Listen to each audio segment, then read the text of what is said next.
করবে।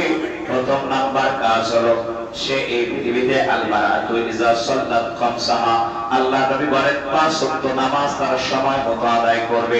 বক্ত হয়ে গেছে, এখন না তখন, তখন না এখন। কারণ মহিলাদের হাতের ভিতরে, বাড়ির ভিতরে অনেক কাজ থাকে, যদি ঢিলিমি করতে থাকে তাহলে বক্ত চলে যাবে, আর তারা নামাজ আদায় করার সুযোগ পায় না। ঠিক না? এই তিনজনের একটু ভাগ দিয়ে তারপরে আমি খেয়ে নামাজ পড়বো, এরকম মনে করতে করতে আরো 3 জন আসলো, তারপরে আরো 2 জন আসলো, বক্ত চলে গিয়েছে। রাসূল বলেছেন এই জন্য আল মারআতু ইজা সাল্লাত খামসাহা, 5 ওয়াক্ত নামাজ যদি সময় মতো আদায় করতে পারে, আমি নবী বললাম আল্লাহ রাব্বুল আলামিন তার জন্য জান্নাতের 2টি দরজা ওপেন করে দেবে। আর যে জান্নাতে যাবে তার মাথার উপরে অবশ্যই আরশে আজিমের ছায়া থাকবেই থাকবে, এতে কোনো সন্দেহ নাই। ঠিক না?